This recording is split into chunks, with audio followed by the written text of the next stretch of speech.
Hello, and welcome to the Rollwise podcast. I should be saying welcome back to the Rollwise podcast because we've taken a little bit of a holiday break. We went to our respective cubbies, climbed in our respective households, et cetera, and had fun all the merry way. And now that it's the new year, we thought we would start off this year with a couple different things. We wanted to do a little bit of a yearly wrap up because I have to at least say for myself, we played more games last year than I think we had in the previous years before that, considering we were pretty much a D&D 5th edition group up until that point, maybe a few other, like a seasoning here of other random games. And so it would be fun. Since we tried out so many games, all that kind of stuff, I thought we would talk about what we learned last year. What games did we like? How did we grow as players and or as game masters? And kind of see where 2023 left us. So first and foremost, welcome to the first podcast episode of the year, guys. Do you guys have any messages you want to say to the people that catch this? Well, I'll take an opportunity to just say thank you to everybody that subscribed at the end of the year. It's been we experienced quite a bit of growth there in the last 2 months, so I want to thank everybody for that. I think that's one reason why it's good to do these wrap ups, because that is for us, it's a lot of growth of the year that we've been doing this. So thank you, everybody. Yeah, wholeheartedly thank you.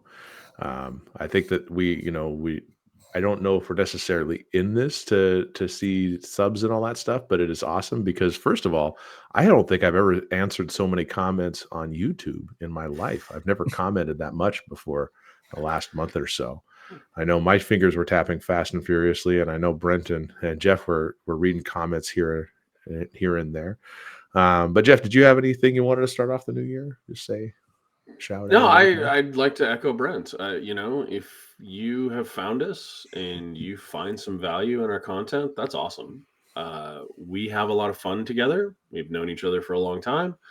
And so we like talking to each other, but it's nice to know that people watch and get information and are able to use it and interact and offer different opinions. That's kind of what makes a community, kind of thing like this work. And so thank you.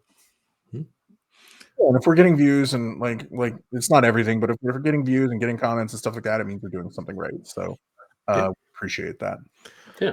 So as a reminder then, if you do want to say hi, throw a comment down there. We stay up late nights. We'll probably say hi back. And of course, if you want to like, subscribe, share, get the word out. If you want other people to have fun conversing about games, because that's what we like to do, we'll hopefully be that place you can do it. So without any further ado, let's go ahead and get this wrap-up episode started. And I think the most one of the most crucial questions on a channel that talks about games and for 2023 was, what was the RPG that stood out to you guys the most in 2023? Who wants to tackle that behemoth? I'll start. I didn't pick just one. I picked two of the games, and like you said, we played a lot of games. We decided here on the channel to stream some one shots, which for us wound up being 2 or 3 episodes sometimes, but we had exposure to a lot of stuff that I had not played. So this isn't necessarily stuff that came out last year, but I'm still kind of fascinated by Vaesen. It was the game that we were playing last year at the beginning. I really liked a lot of the things of the system. The way you upgrade your base and your resources makes me kind of want to play a Vaesen campaign, like a longer form type thing. I would like to get better as a player of mystery games. I think that was one of the things that we found, that the hack and slash style doesn't work as well in the mysteries. So I really enjoyed Vaesen. But another one stood out to me late in the year, and honest to God, it was Monster of the Week. I really had fun when we played Monster of the Week, and I don't know if it was the characters that we came up with or the situation or the way you ran the game, Mike, but I really liked how it went. It felt like there was always something going on. There wasn't a ton of dead time. We were able to make decisions on the fly and go with it, and work around the mistakes that we made. Uh, it was a nifty little system. Not trying to diminish it in any way, but I really liked it. Those were the two that stood out for me. We played a lot of really cool games, but those were the ones that stood out in my mind. They were pretty good. And Brent, what about you? He had Vaesen and Monster of the Week, two solid contenders. I agree. I think Vaesen was really interesting, and really what Vaesen did for me is I did like Vaesen itself, but it's a game I would never run. What it really opened up for me is the system that Vaesen runs on. Is it the Year Zero engine? That's the Year Zero engine. Mhm. So I look forward to games like Try and Coriolis, which is based on the Year Zero engine. That'd be cool. Kind of a space game, and so that kind of made me look forward to that. But Vaesen, the way it ran was really good and kind of inspired that. Monster of the Week, of course, like Jeff said, was really good, and really us sitting down and playing Pathfinder, I really enjoyed our Pathfinder game. That and the Vaesen game were of course off stream. We didn't stream those, but they were in our home game. I guess home game is what we're calling it. But those two games were really, really a lot of fun. I really enjoyed those two games a lot. And then Monster of the Week stood out as ones that we've played on stream. It really stood out as a really good system to tell a good story in. So I enjoyed Monster of the Week quite a bit. No, I think it's interesting that Monster of the Week was one that Vaesen and Monster of the Week you guys put up in the top tier categories. First of all, I mean, if I were to say I agree wholeheartedly between Monster of the Week and Vaesen, I don't know if I could necessarily pick one, but if I was like forced to choose one, I'd actually choose Vaesen. Vaesen was like I really felt like I had been in just like this, mindset of D&D for so long that like when I got into Vaesen, like I felt like, somebody had taken the key to the cage and was like, "Rrr," and all of a sudden I had this whole new world open up. And first of all, I loved the fact that it was such an awesome representation of Scandinavian folk horror. It managed to create a tight setting that was like somehow very like it didn't feel like it was like totally alien. Like it was, you kind of like felt like you could just cozy right into it. But at the edges, there was always something moving in the dark. To your point, Jeff, I loved the fact that you could build bases and like there was a continuity there besides just your character, like you were rebuilding this secret society. That was kind of a fun aspect of it. And I think that I really liked the fact that monsters were problems to be solved rather than necessarily bosses to be fought. And so Right. like fighting a monster in Vaesen is usually like a death sentence. Like it's you're not going in there Warhammer 40K Inquisitor style and you're just slapping them with some psychic power and all that stuff and say back beast. You really had to like understand, what the motive of the creatures were to be able to Yes. solve it.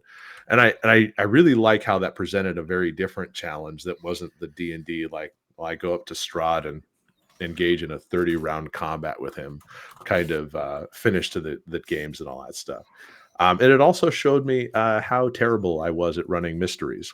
So I really, I really appreciated that eye-opening experience. I still don't know if it was you as much as it was us. Hey, you know what? Like not trying to be self-deprecating, but Plenty of blame to go when we did around. our review Yeah. stuff, I think if we were being honest, we were not great as players. You made it more challenging to me, and you gave me plenty of opportunities for growth. Is really what it boiled down Okay. to. Well, mystery games are hard, and I think They that was are. one of the things that we learned over the course of the year. They're I a mean, different beast. That wasn't the first. I mean, that wasn't that. We also played that Delta Green, which is still a game I love. But I that wasn't enjoyed Delta Green as well, but we'd played that before, so I didn't. right, and that wasn't. But I'm using that as an example because that mystery that was in the Delta Green game wasn't the best. Whereas I think the Vaesen ones were much better written. So, and I think that was part of it. I don't think it was you. Like I said, I learned a lot about mystery structure and like story beats and how to pace it and what things to do. And I thought it was a lot of fun. And The one of the Oh, things go I ahead. think I learned this year that I think I'm kind of taking into the new year as far as running a game is I think mysteries aren't like, I mean, there's a mystery, which I think is a game that you can solve before the end. Like the players can end the game by solving it. And then there's an investigation, which is really just stuff happening. And I think being aware that there's a difference between the two. I think a lot of people market investigations as mysteries, and they're not. They're you're researching stuff and you're finding stuff, but you're not necessarily able to solve it, which makes it not a mystery, in my opinion. Okay. Yeah, no, it and that's kind of an interesting perspective on it, because I do feel personally that when I looked at like the way that some of Vaesen was structured, is and this is something that kind of comparatively to that what was it, shadow plays and puppet shows or whatever I ran. I that one felt like you could learn things, but it was such a strange lack of player agency type deal. Whereas this one, your players had more agency, but you just harried them. Like, I could poke at you to make you make decisions faster, or more, or subtly push you in to progress the story on my own, because I have kind of like my own clock kind of in the background ticking away and all that kind of stuff. Whereas with that game particularly, it pretty much felt like you were on a roller coaster ride to the end. And I mean, it kind of, maybe that's more like how you would watch a TV show about a mystery than Vaesen was. But I think that, learning that subtle difference and how you can run that more effectively. Anybody listening, I am not a master at running mysteries. And I think that there's many people, if you go online, that if you say like, what's your hardest type of game to run, mysteries is probably going to be one of the more commonly, like, don't even try to run it unless you're like, whatever, some novelist or something like that. I don't know. It feels like that. I feel like it's not something I'm alone in saying, that mysteries are hard to run for a group. And Oh no, there's 100%. Small group of people that say, no, mysteries are easy to run. I think those guys are assholes, I guess. I think they're lying. That's what I think they're doing. Or they figured some secret out, and the rest of us are just only wondering. Because like there's just a lot to running a mystery. And like I said, there is a difference between an investigation and a mystery. The Delta Green thing was an investigation. It was like, we're researching this thing that's happening, but like we had no agency on figuring it out. Exactly. Well, I mean, there were subtle clues and stuff like that, but it's like, how would you find somebody off screen? Like, what would you? Well, yeah, there was no way, because that character wasn't even introduced until the end. You're like, oh, it's Pete. Who's Pete? Yeah, the bad guy. And that essentially means that we can't solve the mystery early. Yeah, I think you could. I think if you were to restructure that one, you could make that you could still have the interesting traveler component to it. Spoilers. But then you could also put it in a way that gives the players a lot more freedom to explore the area and conduct the investigation without having the DM kind of just push them along. So speaking of skills, the way it's structured at all, I just don't think. Yeah, and we've talked this to death. I just don't think that, like, unless you make the person that's doing the stuff a different character that you introduce, like I don't think it's going to be any different. You're going to have the same feeling. Oh yeah, no, I'm saying you'd have to like restructure the introduction of how you meet people and all that stuff. I think you'd have to restructure, like do the entire thing over. Yeah, like rewrite it. But yeah, speaking of skills, Brent mentioned he learned a lot about mysteries and everything like that. Jeff, you know, there were a lot of games played, and I'd say that, you know, a big year for all of us. Did you have any particular things that you learned? You know, either as a player or, you know, just as a gamer in general? You know, I consciously made a decision to try to play characters that were outside of my norms.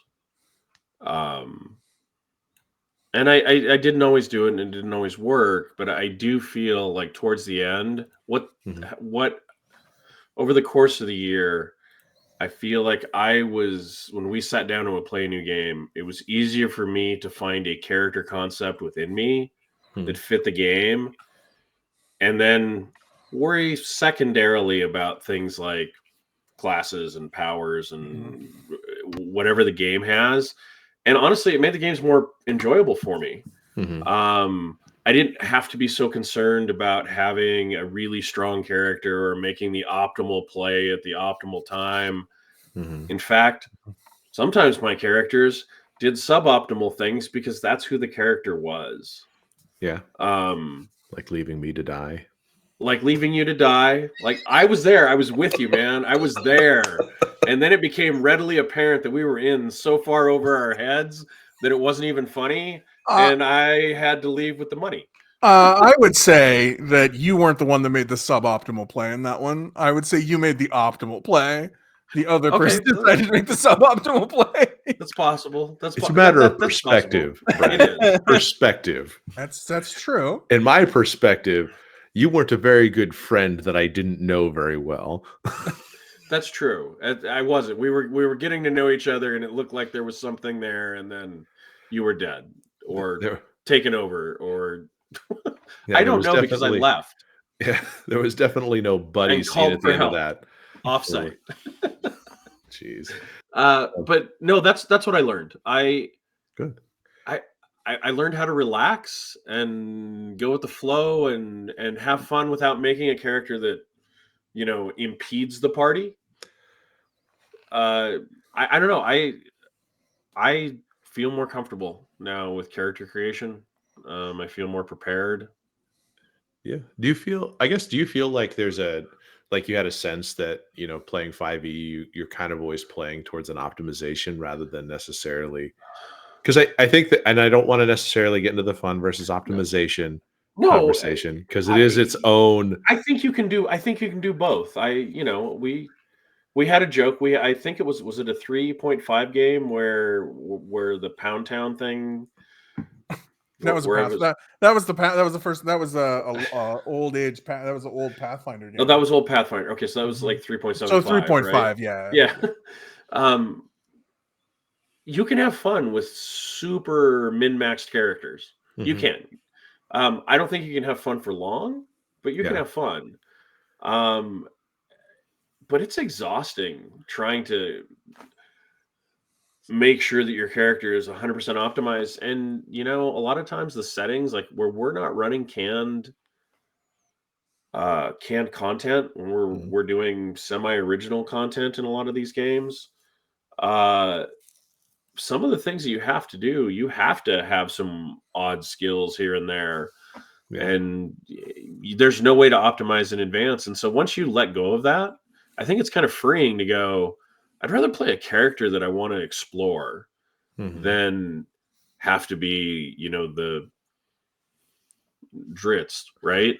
Yeah. Is that the go-to min-max character?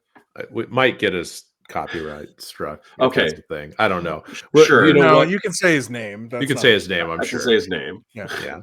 But yeah, I think and I've wailed on this instrument for a long time. I think D&D in its own right, in Pathfinder degree, it encourages you a certain type of mindset. You go into the game and you have a certain type of mindset, which lends towards, we're going to be in combat, we need to optimize some. Sure. And so sometimes character takes a back seat. Because what happens if you don't is, one, if you're playing combat all the time, you're not having fun during combat, and then potentially if you're taking away from the combat, you're making it unfun for other people as well. Yeah, I get that. And I think the fact that we moved into games that we didn't have a certain level of system mastery, because I think the one thing that's interesting about it is that, you know, you can have that situation where everybody knows how to play and you just make a weird character that it's just so weird that it's hard to have fun with at the table. But in these other systems, we didn't know how to optimize the characters or what the broken correct choices were. So you just were like, well, I want to make this character. And I'm sure you could stumble upon some very powerful combinations that way.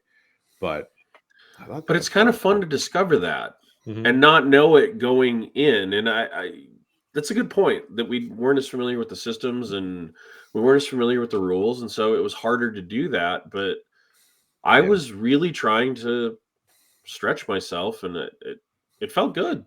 It felt good playing different games and different kinds of characters. And by playing different games and playing different characters, like you still can, like you can keep that a little bit of that sense of newness that you had when you first started playing D&D.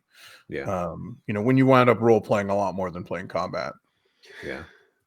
That's true. That's true. And I think that, it can be a little bit tricky to get stuck in that rut where it's like, well, I'm going to have 6 combats, in this dungeon. What are Mhm. they going to be? But we can talk about that a little later. So speaking of which, and Jeff kind of pointed to this, I guess, is did you guys have a particular character or adventure that you said were like, chef's kiss? I loved this character for this reason. Those kind of things. Do you want to I go first, definitely have Brent, one, so I'm or curious if you like to. I've got my standard 2 answers. Go I ahead. I really loved the characters that Mike and I had in the Delta Green game that Brent Yep, ran us through. that was fantastic. It was like Dumb and Dumber meet the Odd Couple. I don't. Perfect agents of Delta Green is what they were. Perfect. Yeah, we were backed into a corner hard, and we didn't have any choice but to do this blood curdling thing. I thought weirdly that Mike and I, the 2 characters just sort of resonated, even though they were so different. That I had a lot of fun playing that scenario. Yeah, I like those characters. I always like Delta Green.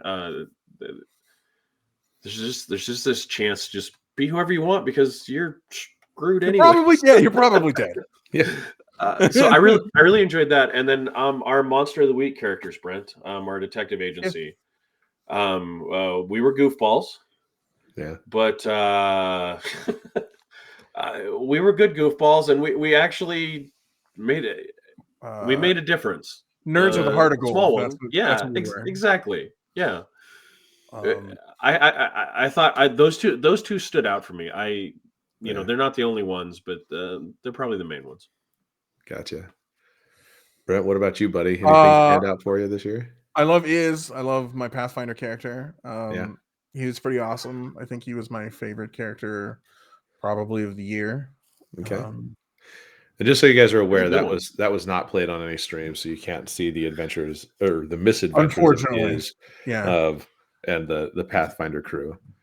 But and there's just great scenes. Like two of the best scenes I think through the year were fighting the Odiug in our home game, which is absolutely ridiculous. Which for the audience was this Odiug was trying to be all knightly, and the guy that he was squared off with, which wasn't my character, was like, okay, honorable duel, and then tried to shoot him in the face as they're floating on like a fatberg in the middle of the sewer, and my character's just watching in absolute abstract horror as to what's happening.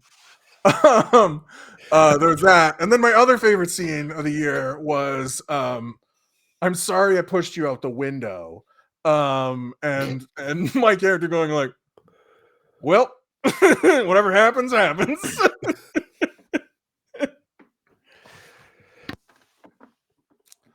in games I played in anyways. And then like the whole Delta Green like had some just you guys did an excellent job in that whole game.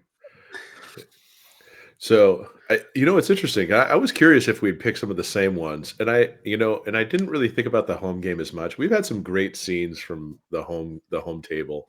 That's what we're basically calling it. The home table has had some great, moments at the gaming table, and I think that there's been a lot of good ones with Pathfinder. That one is currently on pause because even with our home table, we're going back and forth and playing some different games, a couple different games, and we're also giving some people maybe a chance to play games if they want to run a game too. I'm not saying that I'll run the table forever, but if anybody's interested, they could also step up and run a game and all that. But the Pathfinder game had a lot of really fun scenes and everything like that in it. But I have to say, out of all the stuff that we did last year, the most impactful thing I think was that Monster of the Week finale. Gosh, I mean that's one of those things where you kind of like a moment that you're waiting for, because first of all, I loved the shocked look on your guys' faces as everything started to like reveal itself. I thought it was a great conclusion. It didn't feel forced it was or anything very good, weird. yeah. It just felt like it came together in this moment, and the fact that you guys were just like, woo. Yeah, there was a big WTF in there. I remember that. Yeah, I loved how that scenario played out. Like honestly, that was Like that was like those are the kind of moments that you go, I'll remember that one for a while. Yeah, that was an excellent one. That game was really good. Yeah, that and it could have been this a kind of a combination of the system, the mood we were in, everything kind of came together for it. But truthfully, that was like standout for me. Now, obviously, there's a lot of other little things that happened throughout the year. I really liked a lot of the things that happened in the Pathfinder game, and we could talk about Pathfinder situations so much. Like one of the players at our table was squealed in front of the cops. Like I loved it. Like there were so many little tiny things about that game that we had, and honestly, I think just feel like amazingly lucky that we have so many to choose from. Yeah. Like, oh my gosh, we've been so consistent over this last year and the number of times that we've been able to play. Like, I mean, I don't want to cause anybody. It made it no, it made a difference. It was noticeable because Yeah. we have played on and off for years. Me a little more off than on. Mhm. I wasn't always part of the group because sometimes I hit weird walls and need a break and Mhm. Mhm. but we were consistent and we played a lot of stuff and it was man, it was a lot of fun. Yeah, and what's weird is that, like, I went through a dry spell of, like, gaming where I wasn't playing at all over in Baltimore. Like, I was, like, 4 years of just I mean, we kinda got together, what, a couple times? We tried to do some remote stuff, and it just never really panned Yeah, it out. never really panned out. Yeah. I mean, the time difference was too big. I mean, I could have found some local groups, I'm sure, to play with, but it just never ultimately nothing came together. It just kinda, like, I got Sure. buried in work, and that meant I missed out on a lot of gaming that we're making up for right now, is honestly. Well, I think we all did. I mean, I didn't have a set gaming group until we started doing this. Yeah. No. And then I went through my own, problems, and we tried the Sunday thing, and the Sunday thing was like on and off, and then, Yeah. so yeah. Oh, yeah, we're back. We're back, baby, or something. Well, yeah, and the other people in the home game have been back too. So it's Yeah. I think we've all missed a session here or there. Maybe Brent, maybe you didn't miss any. I've missed a couple. Okay. Yeah. But But that happens. we've all missed some, but we've been able to flow past it. Mhm. Well, and It's been consistent enough. we also made the consistent decision that if it's just one person, we're going to keep playing. Mhm. Yes. Which has That been was good, I think. huge. Yeah. No, I think it was huge, and everybody Yeah. knew that. And if you were missing, you knew that. And Yep. And we'll see how it turns out because I think we're gonna get through a little bit more Fabula Ultima, and then I'll do a temperature check with that one because I feel like we I kinda think buried the lead a little bit on that. We haven't actually gone in the direction I thought we would go yet, and it's no, been, we like, wound up down a rabbit hole. many, many sessions of We're going a Robin Hooding different. currently, not Joan of Arcing. Is that Yeah. fair? Yeah, it's a little different. A little different It's than planned. different than planned. So we'll see if we can bring it on track. The I have some revolution has been ideas. paused Yeah. The while we help revolution's the tomorrow. needy. Like Yeah, we'll see how that all I don't even know if you guys are helping the needy at this point, but we'll see. maybe Uh, not. We last town definitely. We helped everybody in that town. We did. yeah. And I do have to say I'm a little bit sad that, Fabula Ultima, I liked the game a lot, but I feel like Vaesen just eked it out a little bit in terms I, of my game of the year. no, Yeah. I'm glad that we mentioned it because Mhm. I think we all enjoyed it. We not only did what we did on stream, we also brought it over to the home game, and the other members of our group like it as well. Like, Yeah. And we played it for several months at this point, so it's not like we yeah, haven't played it, and we played through story arcs in the game, so it's not like we Yeah. haven't done anything with it. It's just Yeah. I will add, since we've been talking about how good Vaesen is, I will add that one of my other favorite scenes of the year was trying to run back to town. Why we thought we were being chased by the demon pig. Me and the uh, other character, my hobo Vaesen character. Um, and what it was he was I think it wasn't I carrying something. Oh no, I rescued the girl, didn't I? yeah. Like You mhm, rescued the yeah, girl. yeah, yeah, yep.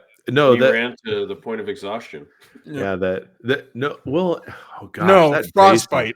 Frostbite. I ran Frost. to the point of frostbite is what it was. the Vaesen game, one last aside on that one too, that also had one of my favorite scene for, like, being able to use a player power to, like, point the narrative.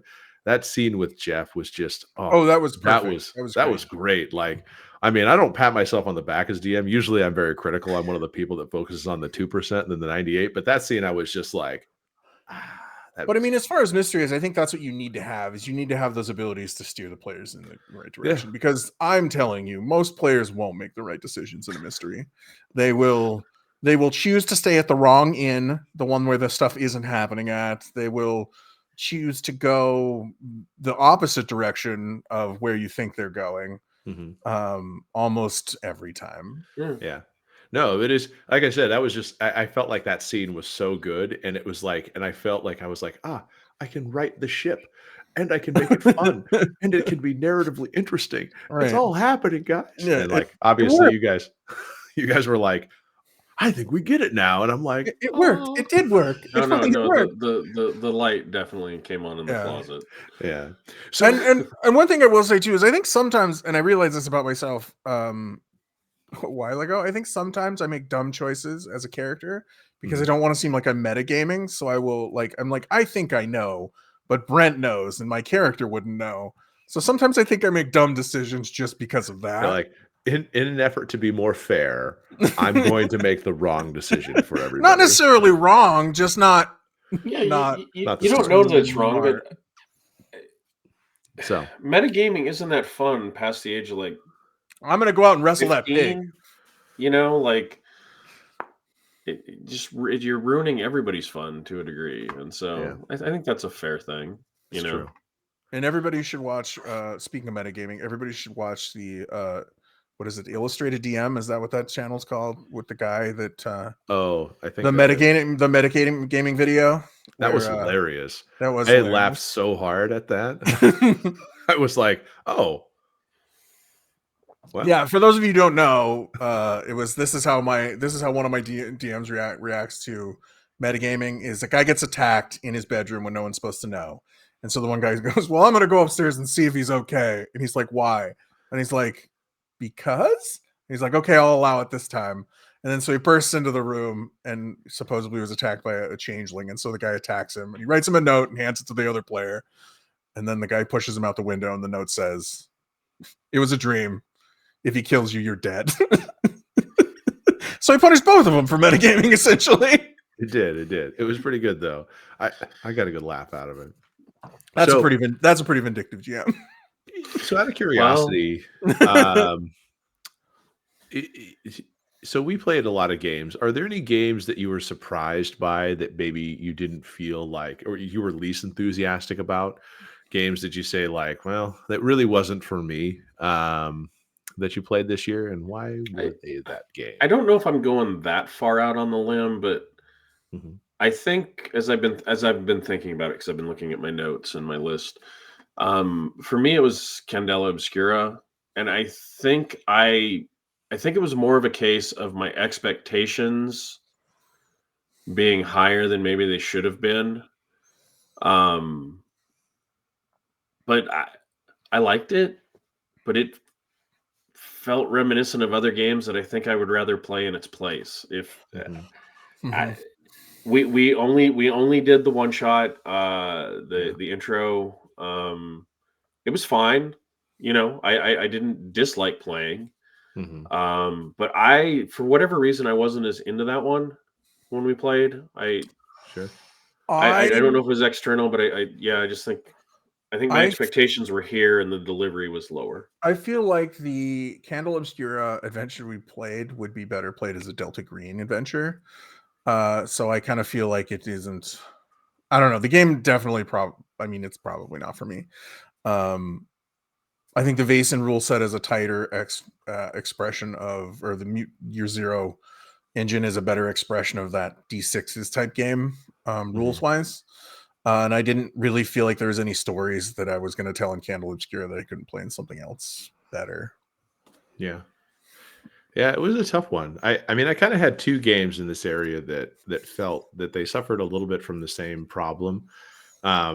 Is that they were good, but they didn't feel like necessarily that they were as original as they could have been. So Candle Obscura was the first one, and I feel like as I was reading it, I was getting strong impressions of the games that I had played. Obviously Vaesen being the most recent game that we had played for it, and it was one of those things where I was like, well, there wasn't enough interesting about Candle Obscura in the quick start for me to go, okay, I'm going to jump ship from Vaesen to this, because I definitely liked the Nordic folk horror backdrop a lot better. Sure. And to be fair, we played the quick start. We weren't playing, full game. with the full book release. It's not a shot at them. It's just if we're being honest though, that's probably the one as I look back where I'm like, I was more meh about after the fact than well. There were some things that they did well. Like when I read the adventure, they definitely, so the parts that were interesting to me about how they structured at least the quick start, and how I can anticipate they structured the real book, because obviously I couldn't figure out how to buy the real book before I lost interest in I figuring do out how to recall buy that. I do recall there was an issue with that. But the point was that, when you were looking at the adventure and how they structured it, they gave you some very good tips and very loosely framed an adventure for you to kind of fill in the gaps with how your players were behaving and acting and everything like that. And they gave you tips on how to run that, which was, I think, a very necessary kind of thing. I did feel like Candle Obscura did suffer from the don't play this way problem, which it's so rare in games to tell you how exactly you should play. I mean, usually what happens is, in a game of when you're playing a role-playing game, the reason why you play a pen and paper tabletop RPG is that the number of choices you have is unlimited, right? You could play a video game if you want to narrow your scope of choices. Correct.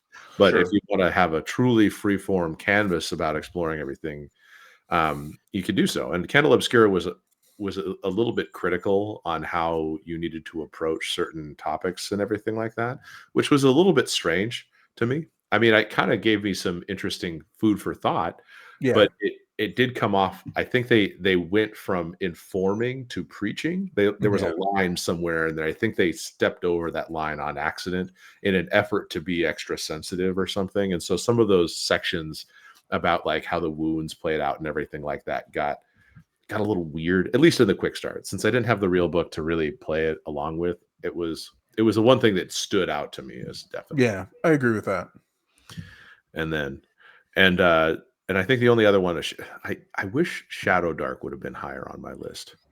Like, I know that it seems like it's got so much interesting to it. Shadow Dark? Yeah, that Shadow Dark. Kickstarter fulfilled. I got him yesterday. It looks beautiful, and it's got a great art style, and it looks like it's got great modern design applied to it and everything like that. But it just, we only played the quick start on that one, so obviously this is a semi-formed decision rather than, like the full game and everything like that. And I think we really do need to give it another attempt with the full rules. And Jeff, I'm obviously putting the onus on you to run us through a Shadow Dark game. I may have to. I also think that the game, being an OSR game, 2 players may not be the optimal party size. There's probably some discussion around that. There's probably truth to that. But I did feel like there were some components of the game, and I haven't played a ton of OSR style games. Sure. Obviously it's, like I said, we had periods of a dry spell for gaming or whatever in there. But I feel like, when I was playing it, there were some things that I just was kind of scratching my head with, like the torches, like, oh, you have to record torches in real time, dungeon turns and how they're tracked, experience gained and rewards and all those kind of things. I just wasn't as excited about from the rules, but I loved the art, and I think the structure was pretty good. I like the feel. I like the writing. I do need to delve into the full. It's not out of the wrapper yet. Yeah. I knew we were gonna record, and so I was like, oh, I want it right here.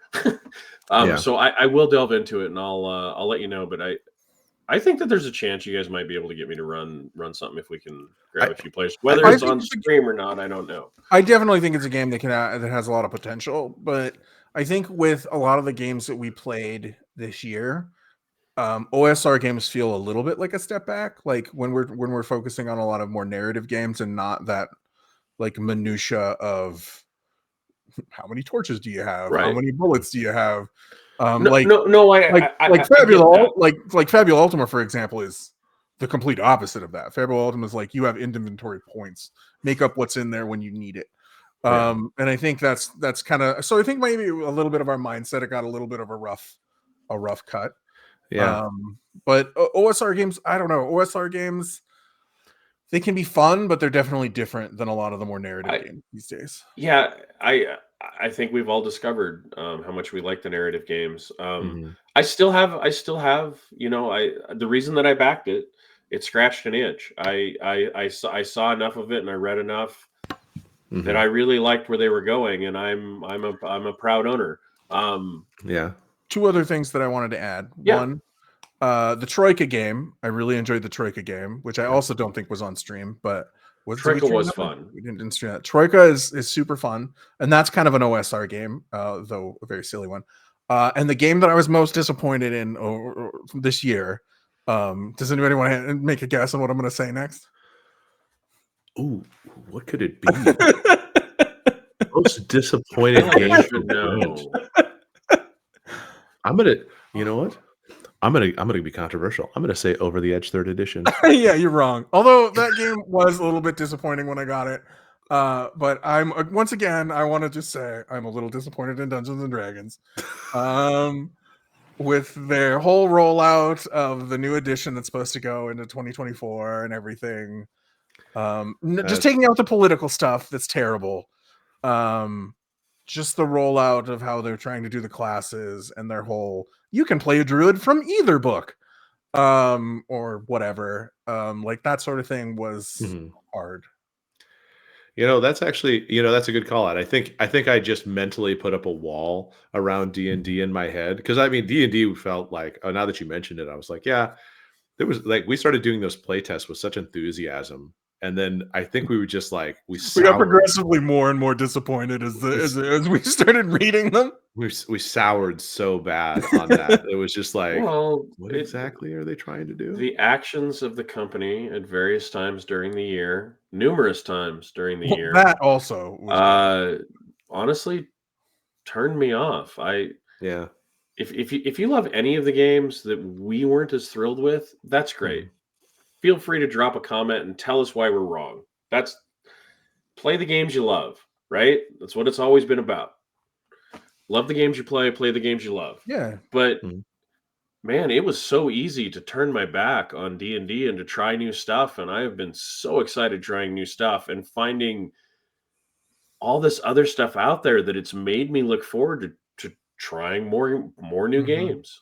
Yep.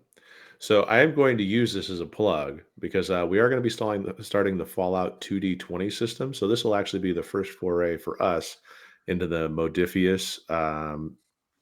The 2D20 system is they call it, that's Yep, their that's what engine, they right? call it. Yeah. So the 2D20 style game, see how that plays out because they claim it's a very narrative style, with that and the combat dice that they use and everything. So if you are excited to continue to journey with us, because I think what I'm probably going to emphasize is that obviously we're not like game designers or developers and quote unquote insider experts, but we are people that are having a great time playing games.